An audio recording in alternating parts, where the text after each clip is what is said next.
বিএনপির ভারপ্রাপ্ত চেয়ারম্যান তারেক রহমান বলেছেন, গত 16 বছরে বিএনপির অসংখ্য নেতাকর্মীর বাড়িঘর ও ব্যবসা প্রতিষ্ঠান ধ্বংস করা হয়েছে। নীলফামারীর নেতা গোলাম রাব্বানীর মতো অনেক সহকর্মীকে হত্যা করা হয়েছে। জুলাই আগস্টের আন্দোলনে 5 শতাধিক নেতাকর্মীর প্রাণ হারিয়েছেন। তবে আমরা এই নির্যাতনের প্রতিশোধ তাদের মতো নৃশংসভাবে নেব না। তারা অধম বলে কি আমরা অধম হব নাকি? আমাদের জবাব হবে 31 দফা কর্মসূচি সফল করার মাধ্যমে।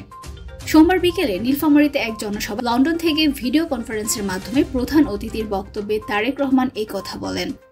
আমরা বিএনপি পরিবার এর আয়োজনে সদর উপজেলার লক্ষ্মীচাপ ইউনিয়নের দুরাছড়ি দ্বিমুখী দাখিল মাদ্রাসা প্রাঙ্গণে এই জনসভা অনুষ্ঠিত হয়। 2014 সালের 18 জানুয়ারি র্যাবের বন্দুকযুদ্ধে নিহত বিএনপি নেতা গোলাম রাব্বানীর পরিবারের নতুন বাড়ি হস্তান্তর উপলক্ষে এই জনসভা আয়োজন করা হয়। তারেক রহমান দলের নেতাকর্মীদের উদ্দেশ্যে বলেন, জনগণের কাছে পৌঁছাতে হবে, তাদের আস্থা অর্জন করতে হবে, নিজেদের সংযত রাখতে হবে এবং সহকর্মীদেরও সংযত থাকতে উৎসাহিত করতে হবে। টেক ব্যাক বাংলাদেশ শুধু একটি স্লোগান নয়, এটি জনগণের বাক স্বাধীনতা ও অর্থনৈতিক অধিকার ফিরিয়ে আনার প্রতিশ্রুতি। আমাদের লক্ষ্য গণতন্ত্র পুনঃপ্রতিষ্ঠা করা।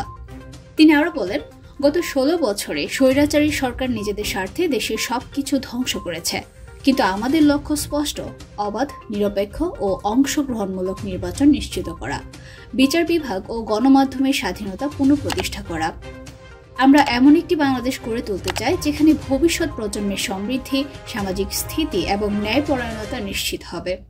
জনসভায় নিহত গোলাম রাব্বানীর বড় মেয়ে রৌনক জাহান তার বাবার হত্যার বিচার দাবি করেন। তারেক রহমানের পক্ষ থেকে গোলাম রাব্বানীর স্ত্রীকে নতুন বাড়ির চাবি তুলে দেন বিএনপির জ্যেষ্ঠ যুগ্ম মহাসচিব রুহুল কবির রিজভী। এ সময় জুলাই আগস্টের আন্দোলনে রংপুর বিভাগের নিহত 12 জন নেতাকর্মীর পরিবারকে আর্থিক সহায়তাও প্রদান করা হয়। আমরা বিএনপি পরিবার এর আহ্বায়ক আতিকুর রহমানের সভাপতিত্বে এবং সদস্য সচিব মুকসেদুল মুমিন ও সদস্য মুস্তাকিম বিল্লার সঞ্চালনায় এই জনসভা অনুষ্ঠিত হয়। প্রধান অতিথি ছাড়াও জনসভায় উপস্থিত ছিলেন রুহুল কবির রিজভী, আসাদুল হাবিব দুলু, এম রশিদুজ্জামান মিল্লাত, আশরাফ উদ্দিন, ফরহাদ হোসেন, আলমগীর সরকার সহ বিএনপির কেন্দ্রীয় ও স্থানীয় নেতারা।